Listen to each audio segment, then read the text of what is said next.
Johnny master విషయంలో ఏం జరుగుతుంది లేటెస్ట్గా?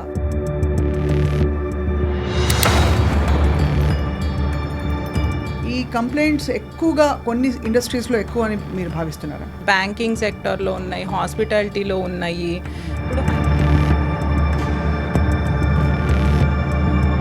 So how do you define if somebody has actually been harassed or not? డైరెక్ట్గా ఎవరు చెప్పరు కదండి. సో ఇండైరెక్ట్గా ఇలా మనం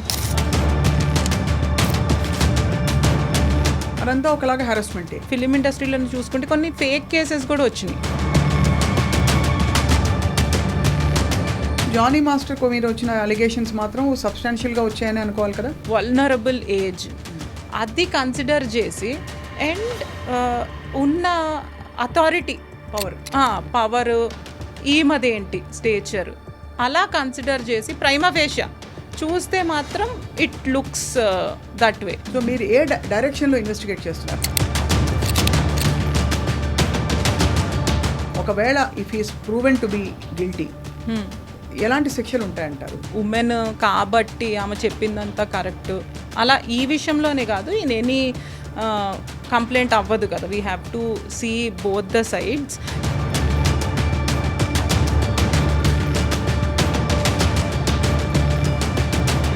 దీనికి చట్టపరమైన శిక్షలు కూడా ఉంటాయా? If she's not satisfied or if she wants to go further, ఇంకా పెద్దగా పనిష్ చేయాలి అని చెప్పి ఏదన్నా విషయంలో అనుకుంటే దీనికి ఎన్నేళ్ల శిక్ష ఉంటుందండి మామూలుగా చట్టపరంగా? లైఫ్ ఇంప్రిజన్మెంట్ కూడా.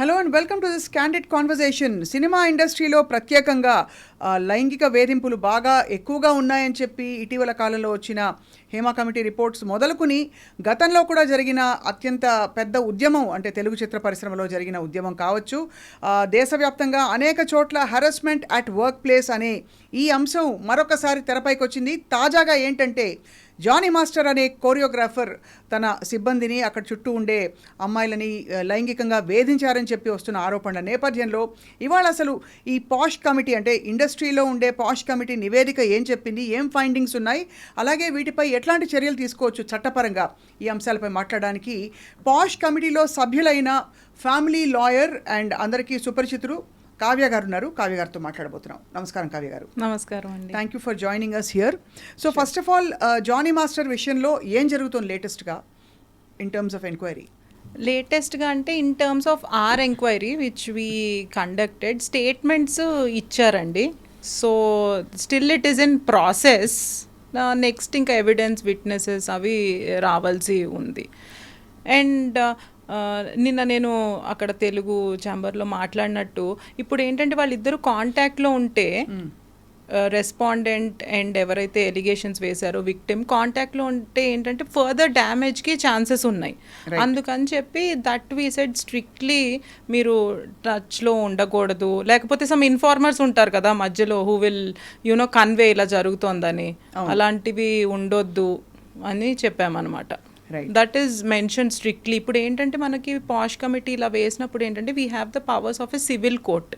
సో అది వాళ్ళు ఈ రిపోర్ట్ని ఆర్డర్ని స్ట్రిక్ట్గా అబైడ్ అవ్వాల్సి ఉంటుంది. రైట్. అసలు ఇన్ జనరల్ అసలు ఫైండింగ్స్ ఏమున్నాయండి తెలుగు చిత్ర పరిశ్రమలో? ముఖ్యంగా ఈ వేధింపులు అధికంగా ఉన్నాయని చెప్పి మనకి ఇనఫ్ కేసెస్ వచ్చాయా, ఇనఫ్ కంప్లైంట్స్ వచ్చాయా? అసలు ఇనఫ్ కేసెస్ వెరీ ఫ్యూ అండి. Over the years also I have seen the record. తక్కువే ఉన్నాయని చెప్పొచ్చు రిపోర్ట్ అయినవి. ఏంటంటే హియర్సే ఎక్కువ. ఇది you know this industry is in lime light కాబట్టి ఎప్పుడు హియర్సే ఎక్కువ వినిపిస్తూ ఉంటాయి, సమ్ రూమర్స్. కానీ మనం వాటిని కాగ్నిజెన్స్ తీసుకోలేము కదా. We need a proper complaint. Yeah. So ఈ పాష్ కమిటీ కాన్స్టిట్యూట్ అయింది ఏ పర్పస్ తోటండి? మీరు సభ్యులుగా ఉండే ఈ కమిటీ పాష్ కమిటీ అది శ్రీరెడ్డి ఇన్సిడెంట్ అయింది చూసారా, అప్పటి నుంచే it is in fact for existence. a brief while I was also part of the committee. Oh, good to know. Yeah. So కొన్ని మీటింగ్స్ తర్వాత మళ్ళీ అఫ్ కోర్స్ ఒక స్పెషల్ కమిటీ వేశారు to investigate what is happening. అది ఆ sub committee report అన్నది ఇంతవరకు మనకి నివేదిక సబ్మిట్ చేయలేదు. ఇటీవల చిత్ర పరిశ్రమలో చాలా మంది దీనిపై మాట్లాడి వాళ్ళ సోషల్ మీడియా హ్యాండిల్స్లో పెట్టారు. నందిని రెడ్డి కావచ్చు, సమంత కావచ్చు, ప్రగతి కావచ్చు, ఇంకా చాలామంది దయచేసి దీన్ని నివేదిక ఫైండింగ్స్ ఏంటో మాకు చెప్పాలని చెప్పి. బట్ యాజ్ అ ఉమెన్, అంటే మీరు అన్ని రంగాల్లో ఈ సెక్షువల్ హెరాస్మెంట్ ఉంటుంది అని చూస్తున్న తరుణంలో, as a women what you feel, Kavya గారు? ఈ కంప్లైంట్స్ ఎక్కువగా కొన్ని ఇండస్ట్రీస్లో ఎక్కువ అని మీరు భావిస్తున్నారా? కొన్ని ఇండస్ట్రీస్లో ఎక్కువ అంటే ఇప్పుడు మెన్ అండ్ ఉమెన్ కలిసి వర్క్ చేసి సర్వీస్ ఇండస్ట్రీస్లో ఎక్కువ ఉన్నాయండి. అంటే మీరు అన్నట్టు ఇప్పుడు ఫిలిం ఇండస్ట్రీలోనే ఉన్నాయా, అలాంటివి కూడా బయటకు వస్తున్నాయి, ఈ ఇండస్ట్రీలో ఉంటాయి అలాంటివి. But nothing like that. ఇప్పుడు మనం చూసుకుంటే బ్యాంకింగ్ సెక్టర్లో ఉన్నాయి, హాస్పిటాలిటీలో ఉన్నాయి. ఇప్పుడు హైయెస్ట్ వచ్చేసి యాజ్ పర్ రిపోర్ట్ 2024లో ఐసిఐసిఐలో 133 కంప్లైంట్స్ రిపోర్ట్ అయినాయి అనమాట under this POSH. Whereas earlier 23లో ఇట్ వాజ్ 43. అంత ఇంక్రీజ్ ఉంది. అండ్ అలానే నెక్స్ట్ టీసీఎస్, టాటా కన్సల్టెన్సీ దాంట్లో ఉన్నాయి. అలానే followed by other banks, Axis bank కానీ, Tech Mahindra. This is official information. You can safely quote them. So ఇవి కాకుండా అంటే బహుశా కొన్ని పరిశ్రమల్లో ఇంకా గళం విప్పి మాట్లాడే ఆ సంస్కృతి రాలేదు. Because many people hesitate to, especially కొంచెం పబ్లిసిటీ ఉండే కంపెనీస్లో పబ్లిక్ లైమ్ లైట్లో ఉన్న వాళ్ళు బయటకు వచ్చి చెప్పడానికి ఇష్టపడరు, పెద్ద రచ్చ అవుతుంది కాబట్టి. స్టిగ్మా వస్తుంది. మళ్ళీ కొన్నిసార్లు మేము విక్టిమ్తో మాట్లాడినప్పుడు, ఇదనే కాదు, పాష్ కమిటీ అనే కాదు, I deal with various things కాబట్టి, ఇలా sexual offences or non sexual against women మాట్లాడినప్పుడు ఏంటంటే వాళ్ళు మీరేం చేయకుండానే ఆ అబ్బాయి అలా చేశాడా, అలా స్టిగ్మా వస్తుంది అనమాట. అంటే you are also part of it అని, విక్టిమ్ షేమింగ్. కరెక్ట్. మీరు ఏం చేయకుండానే అతను ముందరకు వచ్చాడు, మీరు ఏం చేయకుండానే అతను ఫోన్ చేసి మాట్లాడగలిగాడా లాంటివి. సో ఒక అమ్మాయి ఏమనుకుంటుంది, why should I go through, firstly she is going through some harassment, abuse, on about that somebody is blaming her for bravely reporting. అవును. అండ్ ఇది ఎక్కడికి ముందరికి వెళ్తుందో తెలీదు అని చెప్పి అన్రిపోర్టెడ్వి కూడా ఉంటాయి. రైట్. ఇక్కడ తెలుసుకోవాల్సిన విషయం ఏంటంటే, అసలు సెక్షువల్ హారాస్మెంట్ అని చెప్పడానికి మనకి గైడ్ లైన్స్ ఏం చెప్తున్నాయి, what accounts to sexual harassment.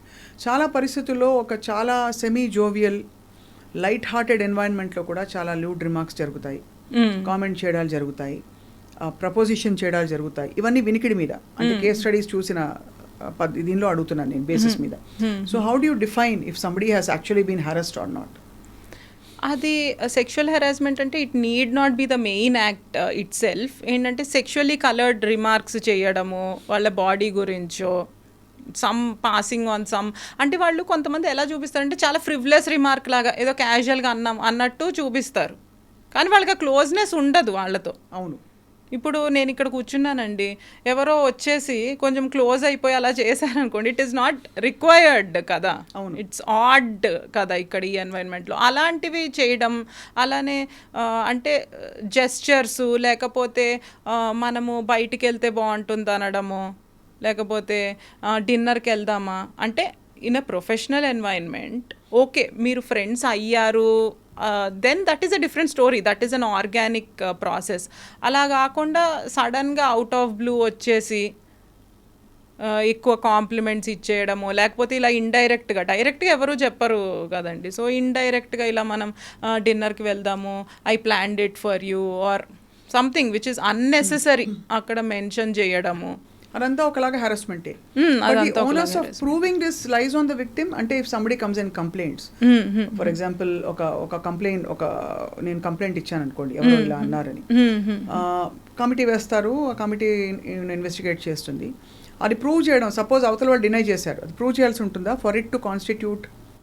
అవతల వాళ్ళు డినై చేయడం అంటే firstly complaint will be accepted అండి, with or without you know they produced evidence, witnesses, will it take time అని చెప్పి సిచ్యువేషన్ బట్టి ఇట్ విల్ బి టేకెన్. కానీ దాని తర్వాత it is based on evidence and witnesses only. అదే త్రూ ద ప్రాసెస్ అయితే they only play a major role.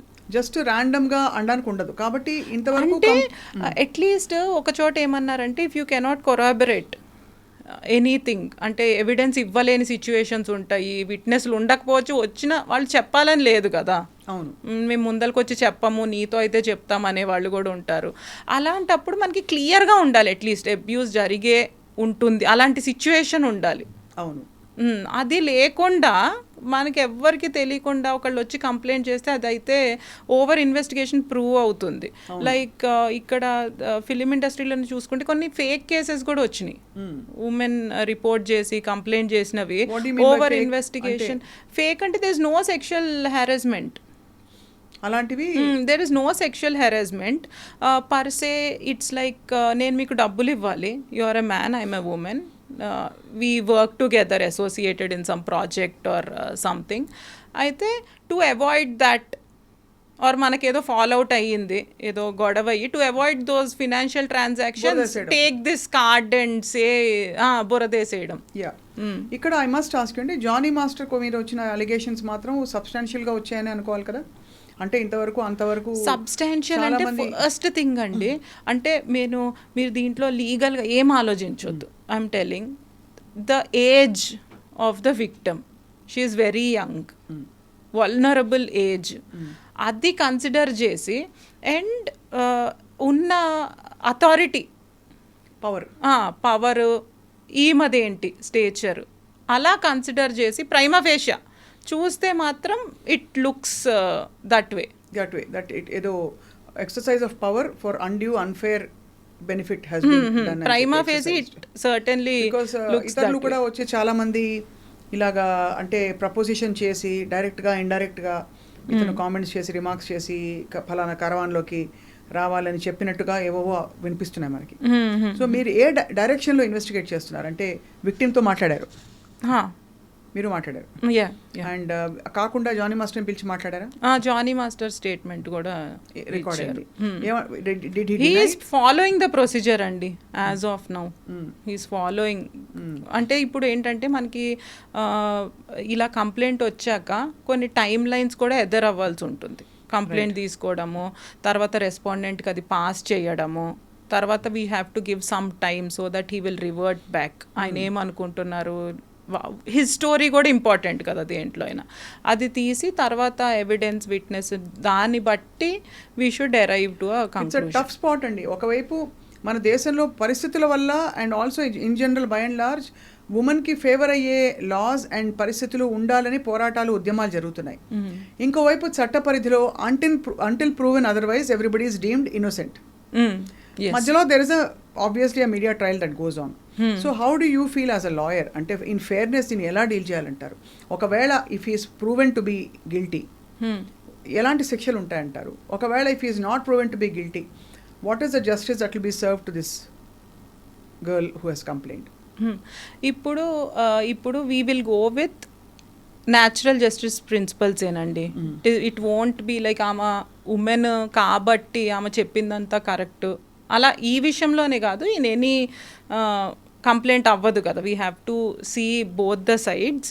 ఇప్పుడు ఇది ఫేక్ ఎలిగేషన్ కాకుండా what you are saying is Jani మాస్టర్కి ప్రూవ్ అయినాయి ఎలిగేషన్స్ అన్నీ కరెక్టే అయితే what we can do is దాంట్లో ఎన్ని ఎలిగేషన్స్ కరెక్ట్ అవన్నీ చూసుకుని ఆయన్ని బ్యాన్ చేయడం, సస్పెండ్ చేయడము లాంటివి చేయాల్సి ఉంటుంది. అండ్ అలానే ఎనీ పెనల్టీ, కాంపెన్సేషన్ ఇప్పించవచ్చు విక్టిమ్కి. అంతే, కాంపెన్సేషన్ అండ్ ఆబ్వియస్లీ వేరేగా ఆయన్ని బ్యాన్ చేయడం అంటే it is a big thing కదా. Life typically sexual offenders harass చేసేవాళ్ళు వీళ్ళందరికీ అంటే ఆబ్వియస్లీ కొంచెం సోషల్ షేమింగ్ అన్నది, you think it's a deterrent to such things? అంటే ఇలాంటి ఇన్సిడెంట్ మళ్ళీ జరగకుండా సోషల్ షేమింగ్ అంటే ఏదో వాళ్ళని హ్యూమిలేట్ చేయాలనే ఉద్దేశం కాదండి, కానీ తప్పకుండా ఇలా జరిగిందని putting it on record in front of the people, జనం ముందు పెట్టడం. అవును, ఎందుకంటే ఏదైనా ఇన్సిడెంట్ జరిగినప్పుడు if proven in this case or ఇంకా కేసెస్ వస్తున్నట్లు ప్రూవెన్ ఆయన అలా చేసి ఉంటే డెఫినెట్గా అది లైమ్ లైట్లోకి వస్తే ఏంటంటే వేరే వాళ్ళకి భయం ఉంటుంది టు డూ సచ్ థింగ్స్.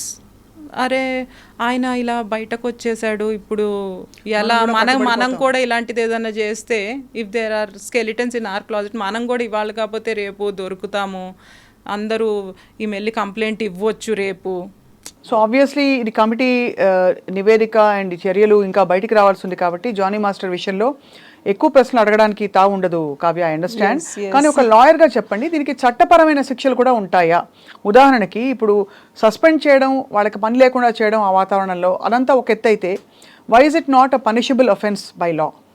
అంటే if the victim if she wants, అంటే మేము ఒకటి ఇచ్చాము tomorrow after the report, final report ఒక జడ్జ్మెంట్ లాగా ఒకటి పాస్ ఆన్ చేశాక, if she's not satisfied or if she wants to go further, ఇంకా పెద్దగా పనిష్ చేయాలి అని చెప్పి ఏదన్నా విషయంలో అనుకుంటే, she can approach the court, she can approach the police station. So అలా she can Provogue other. But ఒకవేళ చట్టపరంగా ఇలాంటి కేసెస్లో, ఈ కేసులు అని చెప్పను, ఇది ప్రూవ్ అవుతే చట్టపరంగా గిల్టీ, we will assist మీరు her. అసిస్ట్ చేస్తారు. అలా చట్టపరమైన చర్యలకు కూడా మీరు assist ఆమె చేస్తారు. సివిల్ డ్యామేజెస్కి వెళ్ళినా లేకపోతే ఎనీ క్రిమినల్ కంప్లైంట్కి వెళ్ళినా we will assist her ఎందుకంటే ఇది long term as you message mentioned అవ్వాలి. if it is proven. Correct. దీనికి ఎన్నేళ్ల శిక్ష ఉంటుందండి మామూలుగా చట్టపరంగా? చట్టపరంగా అంటే ఇప్పుడు రేప్ ఛార్జెస్ ఉన్నాయి అనుకోండి, యాజ్ పర్ ద యాక్ట్ అట్లా దే విల్ సీ, అంటే ఇది పాక్సో కిందకు వస్తుందా, వేరే కిందకు వస్తుందా, రేపా, క్రిమినల్ ఇంటిమిడేషనా, దాన్ని బట్టి లైఫ్ ఇంప్రిజన్మెంట్ కూడా ఉండొచ్చు వెన్ ఇట్ కమ్స్ టు ఒకవేళ ఇది గనక అయితే. ఎస్ రేప్ అయితే లైఫ్ ఇంప్రిజన్మెంట్ కూడా ఉండొచ్చు. రైట్. అండ్ ప్రస్తుతం అది తప్పకుండా, అంటే ఇలాంటి కేసు ఇన్వెస్టిగేట్ చేసి రిపోర్ట్ బయటకు పెట్టి పబ్లిక్గా మాట్లాడడం వల్ల ఇండస్ట్రీ సభ్యులు కావచ్చు, కమిటీ సభ్యులు, తప్పకుండా కొంతవరకు ఈ చర్యలు ఆగుతాయంటారా? అంటే ఇటువంటి దుశ్చర్యలు ఏవైతే జరుగుతున్నాయో అంటే భయం అనేది క్రియేట్ అవుతుందండి. Guarantee ఇప్పుడు కొంతమంది ఏం చేస్తారంటే బయటకి రాదు అనుకున్నప్పుడు ఎవరైనా అడ్వాంటేజ్ తీసుకుంటారు. అదే I can use this girl, ఇది బయటకి రాదు అనుకున్నప్పుడు ఇలాంటివి ఏంటంటే ఏమన్నా ఇలాంటివి ముందలకు వచ్చినప్పుడు ఇఫ్ ప్రూవెన్ పెద్ద వాళ్ళే ఇలాంటివి చేస్తున్నారు, ఇండస్ట్రీలో పరపతి ఉన్నాళ్లే అని చెప్తే మా పేరు కూడా రేపు బయటకు వస్తుంది కదా. అవును. ఇప్పుడు మీ టూ మూమెంట్ అదంతా వచ్చాక హాలీవుడ్లో కానీ బాలీవుడ్లో కానీ చాలామంది భయపడడం స్టార్ట్ చేశారు. నిజంగానా? అంటే కొంతవరకు తగ్గింది, కొంతవరకు తగ్గింది. రైట్. కానీ ఓవరాల్గా ఒక ఫండమెంటల్ క్వశ్చన్, అసలు ఏది హరాస్మెంట్ కాదని తెలుసుకోవడంలో చాలా టైం పడుతుంది. అండ్ దానికి పోలీసులు కూడా సెన్సిటైజ్ అవ్వకపోవడం వల్ల నువ్వు కూడా ముందు ఏమీ రెసిస్ట్ చేయలేదు కదా, వాళ్ళు మాట్లాడినప్పుడు చాట్ చేసినప్పుడు ఇప్పుడు ఒక మనిషి వచ్చి అర్ధరాత్రి పూటో రాత్రి 10 గంటలకో if somebody tries to talk to you, తప్పకుండా దాన్ని ప్రతిసారి అనుమానాస్పదంగా చూడాల్సిన అవసరం ఉండదు. అవును. కానీ అక్కడి నుంచి మొదలైన ఒక క్రమం, ఏది హరాస్మెంట్ అని చెప్తే, ఎక్కడ లైన్ డ్రా చేయాలని చెప్తే ఎలా తెలుసుకోవాలి ఒక అమ్మాయి? అంటే కొన్నిసార్లు as you said men and women work చేస్తున్నప్పుడు అది ప్రొఫెషనల్ నుంచి కొంచెం ఫ్రెండ్లీ అవుతాము, మాట్లాడుకోవడం అది స్టార్ట్ అవుతుంది. But I think from when she starts feeling uncomfortable, ఇది వేరే దానికి దారి చేస్తుంది, నేను ఫ్రెండ్లీగా ఉంటున్నా అనుకుంటున్నా కానీ దిస్ అప్రోచ్ ఇంకో రకంగా వెళ్తుంది అని ఆ ఉమెన్కి తెలిసినప్పుడు I think from then it amounts to harassing her. So but also అక్కడ నో చెప్పి గట్టిగా చెప్పాల్సిన బాధ్యత అమ్మాయిపై ఉంటుంది. కానీ చాలా పరిస్థితుల్లో ఆ వచ్చే వర్క్ ఆపర్చునిటీ పోతుందేమో, రేపు నేను అల్లరల్లరి అయిపోతానేమో అని ఒక భయం. అంటే ఇప్పుడు మన పాష్ యాక్ట్ తీసుకుంటేనండి, దాంట్లో ఏముందంటే క్విడ్ ప్రోకో అని చెప్పి ఉంటుంది. దాంట్లో ఏంటి, ద మీనింగ్ ఇస్ నేను ఒక పని చేస్తాను మీకు ఫేవర్, నేను అది చేసినందుకు you do me this, I will give you preferential treatment somewhere, so you do this to me అని చెప్పి.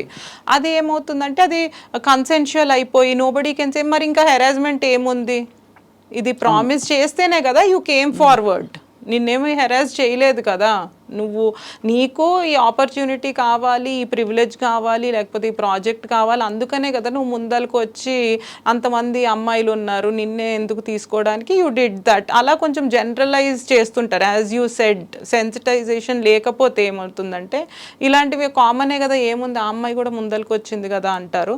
బట్ అది కూడా సెక్షువల్ హెరాస్మెంటేనండి. It is mentioned in the act itself. And as you said 2 things ఉన్నాయి దీంట్లో. ఒకటి, ఇది చేస్తే ప్రిఫరెన్షియల్ ట్రీట్మెంట్ ఇస్తా నీకు, I take you to places, positions, membership ఇస్తా, లేకపోతే నిన్ను పైకి నెట్టేస్తాను, లైక్ కాంట్ బి అన్నారు అనుకోండి, then that is also sexual harassment only. What she deserves ఇవ్వకుండా చేసినా it amounts to that. Right. So ఓవరాల్గా అయితే క్లియర్ గైడ్ లైన్స్ అయితే ఉన్నాయి. మరి ఆడపిల్లల్ని ఇన్ వేరియస్ ఇండస్ట్రీస్ సెన్సిటైజ్ చేయడానికి ఏం చేయాలంటారు? To put your foot down and say no, no is a no అని. అంటే బేసిక్గా జెండర్ సెన్సిటైజేషన్ కావాలండి మనకి. మనము హేమా కమిటీ గురించి మాట్లాడుకున్నా, ఇప్పుడు అలానే పాష్ మీరు అన్నారు గైడ్ లైన్స్ వాటి గురించి మాట్లాడుకున్నా, అవి ఏం చెప్తున్నాయి అంటే ఇప్పుడు బాగా క్లియర్గా కనిపించే ప్లేసెస్లో, వర్క్ ప్లేస్లో ఇట్లా ఒక కమిటీ ఉంది అని తెలియజేయడం. ఎందుకంటే చాలామందికి తెలియదు. ఇప్పుడు when I speak to people in the corporate, మా ఫ్రెండ్స్కి కూడా ఇలా ఒకటి ఉంటుందని తెలియదు. దో ఇట్ ఈస్ మ్యాండేటరీ, ఎవరంత ఫాలో అవ్వడం లేదు. రైట్. సో అలా అన్ని చోట్ల పెట్టారనుకోండి విత్ పిక్చర్స్, ఇట్లా ఈ కమిటీ ఉంది and this amounts to sexual harassment, you can be penalised, you can be punished, you can lose your job for that అని చెప్పి అప్పుడు ఎంతైనా భయం అనేది క్రియేట్ అవుతుంది మనుషుల్లో. And it is visible everywhere. అంటే దే ఫీల్కి ఇట్ ఈస్ జస్ట్ ఈ అమ్మాయి ఎంతో కష్టపడి ఎవరికి కంప్లైంట్ చేయనవసరం లేదు, it's just a phone call away, she can call and they will attend to her అన్నట్టు ఆ పరిస్థితి వస్తుంది. At the same time gender sensitisation ఎందుకు చెప్పానంటే మనకి పేట్రియార్కల్ సొసైటీ కాబట్టి మనం కొన్ని విషయాల్లో కండిషన్ అయిపోయాము. అదే ఇప్పుడు మీకే ఇప్పుడు జెండర్ రోల్స్ మనం అనుకున్నా కూడా ఇప్పుడు గైనకాలజిస్ట్ అంటే ఉమెన్, పోలీస్ అంటే మ్యాన్, అలా మనము మైండ్లో రోల్స్ అంటే this is a small thing but అలా ఫిక్స్ అయిపోయాం. మన నెక్స్ట్ జనరేషన్లో కూడా అదే మోడ్లో ఉంటే what we're trying for is equality. అవును. ఆ ఈక్వాలిటీ ఎప్పుడు అచీవ్ అవుతాము? మన మైండ్ సెట్లోనే మనం ఉమెన్ ఈ రోల్స్కే రెస్ట్రిక్టెడ్, ఈ జెండర్ ఈ రోల్స్కే రెస్ట్రిక్టెడ్ అని పెడితే మనం దానికి వెళ్ళలేము. So the sensitization should start from there. Correct. And at the same time being chivalrous, as you said, కర్టసీగా ఒకటి చేయడము, formality, being nice to your colleague is different, at the same time harassing is different. ఆ line కూడా మనం తెలియజేయాలి. If it is somewhere ఒక కాలేజెస్లో జరుగుతున్నాయి అంటున్నారు. నిన్న ఒక ఇన్సిడెంట్ చూసాను, I don't know the details, that telling hostel వార్డెనే ఏదో చేశారు అని చెప్పి. మనకేంటంటే చిన్నప్పటి నుంచి పెద్దవాళ్ళు ఒక అథారిటీ వాళ్ళు ఉంటే మనము తలొంచుకుని ఉండాలి అని చెప్పబడటం వల్ల కూడా తొందరగా రిటాలియేట్ అవ్వరు, రెబెల్ అవ్వరు, పేరెంట్స్ కూడా చెప్పరు. In general from home also it starts కదా.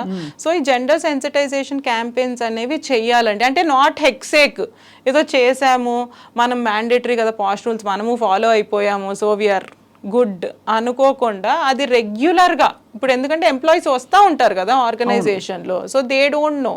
సో అలా అవేర్నెస్ ఎన్లైటన్మెంట్ చేస్తే, అంటే సుప్రీం అథారిటీ ఉన్న పరిస్థితుల్లో అండి పురుషుడికి చాలా లోవర్ క్యాడర్స్లో ఉండే అమ్మాయిలు ఒకవేళ ఇలాంటి ఫేస్ చేసినా వెళ్ళి కంప్లైంట్ చేయడం చాలా కష్టం అవుతుంది. ఇప్పుడు ఫర్ ఎగ్జాంపుల్ మలయాళం ఇండస్ట్రీలో కూడా పెద్ద పెద్ద వాళ్ళ పేర్లు బయటకు వచ్చాయి. ఇప్పుడు పెద్ద హీరోలు ఇన్వాల్వ్ అయి ఉన్నారనుకోండి, suppose in incidents where for example ఇంటర్వ్యూస్లో కొంతమంది చెప్పారు హీరోయిన్స్గా వాళ్ళు వెళ్ళినప్పుడు అవుట్డోర్ షూటింగ్కి వెళ్తారు, షూటింగ్ కాల్ షీట్ అయ్యాక వాళ్ళు నిద్రపోతారు, అర్ధరాత్రి వచ్చి 2 గంటలకి హీరో దబా తలుపులు బాదిన సంఘటనలు చెప్తారు. అది అందరికీ అలా జరగకపోవచ్చు, అందరూ హీరోలు అలా చేస్తారని కూడా కాదు, బట్ అలా జరిగినప్పుడు అతనికి ఉండే పవర్ అండ్ అథారిటీ, ఇప్పుడు అతను ఉద్యోగం తీసి ఎవరు తీస్తారు? ప్రొడ్యూసర్ నష్టపోతాడు, తీడు. ఇలాంటి పరిస్థితుల్లో ఒక నామ్స్, కొన్ని unwritten norms, this is okay, వీళ్ళ వరకు ఓకే, వాళ్ళకి ఎలా చెప్తాము అనే కొన్ని డెలికేసీస్ వస్తాయి. దాన్ని ఎలా డీల్ చేయాలంటారు on closing note?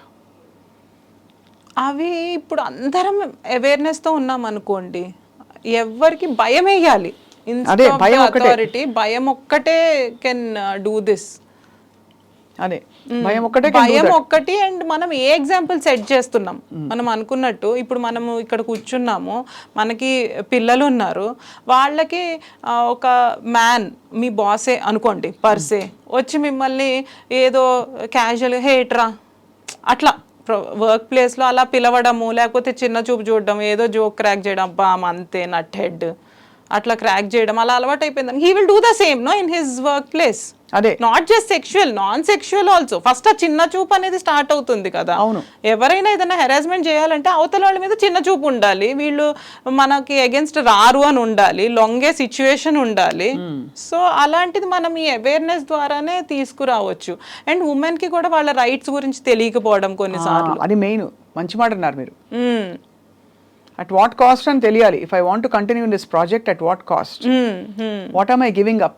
What I'm I giving up? నా డిగ్నిటీకి నేను నిలబడి ఒకవేళ రేపటి రోజున మీరు అన్నట్టు అందరూ సెన్సిటైజ్ అవ్వాలి. కావ్య గారు, పోలీస్ డిపార్ట్మెంట్ లో కంప్లైంట్స్ ఇచ్చినప్పుడు కూడా సెటిల్ చేసుకోండి, నువ్వు మంచి ఫ్రెండ్షిప్ చేస్తావు కదా, ఫస్ట్ నువ్వు బాగానే ఉన్నావు కదా, ఇప్పుడు ఎందుకు తలెత్తు ఇలా అంటున్నారు. అవునవునవునవును, అందరూ అవ్వాలండి. ఇట్ ఈస్ నాట్ జస్ట్ మనం అనుకుంటున్నట్టు ఒక మూవీ ఇండస్ట్రీనో. ఇప్పుడు వాళ్ళ మీద ఎలిగేషన్స్ వస్తున్నాయి, మలయాళం ఫిలిం ఇండస్ట్రీది వచ్చింది కాబట్టి ఫోకస్ అక్కడ ఉంది. But the thing is that అన్ని ఇండస్ట్రీస్లో జరుగుతూనే ఉంటుంది. సో ఎస్, ఆ ఉమెన్ కూడా ఆ స్టెప్ తీసుకోవాలి. అలా మీరు అన్నట్టు పోలీసులు కూడా they also need gender sensitisation. వాళ్ళకి ఎలా డీల్ చేయాలో ఆ కంప్లైంట్, ఏం క్వశ్చన్స్ అడగొచ్చు, ఏం క్వశ్చన్స్ అడగకూడదు అని ట్రైనింగ్ ఉండాలి వాళ్ళకు కూడా. ఇన్ఫాక్ట్ పెద్ద పెద్ద వాళ్ళ చేత ఇవి డ్రాఫ్ట్ చేయించాలి ఈ నివేదికలు. Please, in Wake of the new, ఇప్పుడు మొన్న అయిన ఇన్సిడెంట్ వల్ల ఇటువంటిది మన ఇండస్ట్రీకి కానీ మన వర్క్ ఎన్వైరన్మెంట్కి కానీ ఒక మచ్చ రాకుండా దయచేసి మీరందరూ ప్లీజ్ గౌరవప్రదంగా బిహేవ్ చేయండి, హెరాస్ చేయకండి అని చెప్పి ఒక నోటీస్ సర్క్యులర్ పంపించాలి అందరూ. అది ఆల్రెడీ చేస్తుంటారు. అంటే కొంతమంది ఏంటంటే మాకు తెలియదండి, నేను జస్ట్ ఫ్రెండ్లీగా మాట్లాడాను, అదేలా సెక్షువల్ హెరాస్మెంట్ అవుతుంది అని కూడా అంటారు కదా. సో మేము ట్రైనింగ్లో చెప్పాము, యూ నోటెడ్ ఇట్, మీరు ఆ బాక్స్ అది టిక్ చేశారు, then how you don't know అంటే వీ హ్యావ్ టు 360 degrees మనం కూడా ఇంటాక్ట్ పెట్టుకోవాలి. అది సో దట్ అలాంటివి లేకపోతే తెలీదు అని చెప్పి ఒక ఆన్సర్తో పోకుండా ఎవ్రీథింగ్ షుడ్ బి ఇంటాక్ట్. అప్పుడే ఇలాంటివి తగ్గటం అనేది జరుగుతుంది. And on this note, when we're talking so extensively ఈ ఇన్సిడెంట్స్ గురించి, I'm doing a podcast, family law podcast అని చెప్పి. దాంట్లో usually normally family law podcast కాబట్టి the emphasis is on divorce, domestic violence, maintenance, those kind of cases which fall under that umbrella. అయితే సడన్గా ఈ medico case వచ్చింది, ఈ Kolkata medico case, which has shaken all of us. అసలు ఇలా జరగడం ఏంటి అని చెప్పి. అండ్ ప్రైమ్ సిటీలో ఎక్కడ జరిగినా ఘోరమే, బట్ అసలు అలా ఎలా, అసలు ఎవరికి ఆ థాట్ వచ్చింది అన్నట్టు ఆ ప్రిన్సిపల్ని కూడా అరెస్ట్ చేశారు ఇప్పుడు. సో అలా చూసుకుని దెన్ అది దాని గురించి వెన్ ఎవ్రీబడి ఈజ్ లైక్ అసలు ఏం చేయాలి, ఇలాంటివి ఎలా తగ్గించాలన్నప్పుడు Malayalam film industry, Hema committee report, ఇవన్నీ బయటికి రావడం, దాంట్లో షాకింగ్ విషయాలు. మీరు అన్నట్టు మిడ్ నైట్ నాక్స్ కామన్, ఇలాంటివి అసలు కామన్ అయిపోయినాయి ఇవి. అవును, అంతే అనడాలు బయటకు వచ్చినప్పుడు we have taken a call in that podcast also. We have announce that if you need posh training in your company or anywhere, we have a team, we will send them and they will present it there. What is gender sensitization, what comes under anything like sexual harassment, మీరు ఏ line దాటకూడదు అని తెలియాలి. ఎందుకంటే women కలిస్తేనే కదండి జరిగేది. ఒట్టి ఉమెన్కి వాళ్ళ రైట్స్ తెలిసినా, వాళ్ళు ఎలా చేయాలో తెలిసినా అది అవ్వదు. అవును, మెన్కి కూడా తెలియాలి. ఎందుకంటే మనం వచ్చి ఇక్కడ బయటకి వచ్చి నేను వర్క్ చేసుకుంటున్నాను, మీరు వర్క్ చేసుకుంటున్నారు అనుకోండి, not just our mothers, no, our fathers encouraged us, there are so many men also who encouraged and stood by us. So రెండు జెండర్స్కి తెలియాలి కాబట్టి we started that program also. We said we will come and we will give training more and more women I think బయటకు వచ్చి మాట్లాడగలగాలి. అప్పుడెప్పుడో జరుగుతాయి, ఇప్పుడు ఎందుకు మాట్లాడుతున్నావు అని జడ్జిమెంట్స్ లేకుండా ఎప్పటికో అప్పటికి ఎస్ ఇట్ నాకు కూడా జరిగిందని ఆ మీటూ క్యాంపెయిన్ అయితే మొదలైందో, బట్ దాని కన్క్లూజివ్ గా కొన్ని శిక్షలు పడి కొన్ని చర్యలు, కొన్ని రామిఫికేషన్స్ ఉన్నాయి దీనికి. అవును, ఇప్పుడు పాస్ట్ లో మనం చూసుకున్నాం అనుకోండి, దే సెడ్ ఇన్సిడెంట్ జరిగి 3 months అయి ఉండాలి, ఎనీ సచ్ ఇన్సిడెంట్, లేకపోతే లాస్ట్ ఇన్సిడెంట్ అది జరుగుతూ వస్తుంది ఒక క్రమంలో ఫ్యూ ఇయర్స్ నుంచి అనుకోండి, లాస్ట్ ఇన్సిడెంట్ జరిగి 3 months అయి ఉండాలి, లేకపోతే ఇంకో 3 months the committee can take a call, ఏ సిచ్యువేషన్లో అమ్మాయి చెప్పలేకపోయింది అనేసి. So one request to women is, ఇలాంటివి ఏమన్నా జరిగినప్పుడు డోంట్ హెసిటేట్. మీరు లేట్గా వస్తే ఎంతైనా ఆ ఇంపాక్ట్ ఉంటుంది, ఎందుకు ఇంత ఆలస్యంగా వచ్చారు అని చెప్పి. అండ్ ఇన్వెస్టిగేషన్ కూడా గెట్స్ డిఫికల్ట్, అన్ని లేయర్డ్ ఇన్వెస్టిగేషన్ కాంప్లికేట్ అయిపోతుంది. కాబట్టి I think women also should be proactive. తప్పకుండా ఐ అప్రిషియేట్ ఎవరన్నా బ్రేవ్ గా వచ్చి చెప్పే వాళ్ళని, బట్ స్టిల్ టైమ్లీ యాక్షన్ కూడా ఇట్ హెల్ప్స్. చట్ట ప్రకారం ఈ హెరాస్మెంట్స్ కి ఇప్పుడు జానీ మాస్టర్ కేసు కావచ్చు, ఇంకోటి కావచ్చు, ఏ సెక్షన్స్ వర్తిస్తాయండి? సెక్షన్ లా, చట్టంలో మామూలుగా చట్టపరంగా సెక్షువల్ హెరాస్మెంట్కి ఏ ఏ చట్టాలు వర్తిస్తాయి అంటే which comes under the scope of? Rape, criminal intimidation, ఇవన్నీ. అలానే కొన్నిసార్లు ఏంటంటే they cause injury to that lady, modesty of the women effect అవ్వడము, ఆల్ ఈ దీస్ సెక్షన్స్ అన్ని కూడా అప్లై అవుతాయి. ఎస్. సో జానీ మాస్టర్ భవితవ్యం మీ కమిటీ చేతుల్లో ఉంది కావ్య గారు. తప్పకుండా న్యాయబద్ధమైన ధర్మబద్ధమైన పరిష్కారం రావాలి. ఆడపిల్లలకి ఇటువంటి ఎన్వైరన్మెంట్స్ ఉండకుండా, ఇటువంటి సంఘటనల బారిన పడకుండా ఒక రక్షణ కవచం ఏర్పడాలని కోరుకుంటున్నాం. అవునండి. చాలా సెన్సిబుల్ గా కమిటీలో వాళ్ళు కూడా మేము అనుకున్నాము, చాలా అన్రిపోర్టెడ్ వెళ్తున్నాయి అంటే మనం ఆ ధైర్యం ఇవ్వలేకపోతున్నాము. ఆ అమ్మాయి వచ్చి మాట్లాడాలన్న ధైర్యం ఇవ్వలేకపోతున్నామేమో. అట్లీస్ట్ ఇలా వచ్చి మాట్లాడితే మిగతా వాళ్ళు ఎవరైతే ఉన్నారో విక్టిమ్స్, వాళ్ళు వచ్చి మాట్లాడతారు కదా అని చెప్పే చేస్తున్నాము. I think they should bravely come out now that this committee is established and fair justice కోసమే చూస్తున్నాం కాబట్టి ఆ ఉమెన్ కూడా బయటికి రావాలి. మేమైతే వీ కెనాట్ టేక్ కాగ్నిజెన్స్ జరిగింది కదా అని విని. So they should only come and report. తప్పకుండా చాలా ఎన్లైట్నింగ్గా ఉంది ఈ కాన్వర్జేషన్ విత్ యూ కావ్య గారు. మళ్ళీ మీరు వస్తారు అండ్ ఈ నివేదిక బయటికి వచ్చిన తర్వాత మళ్ళీ మరొక సెషన్లో we should discuss in detail what happened అని చెప్పి. తప్పకుండా. Findings. Thank you so much. నమస్కారం.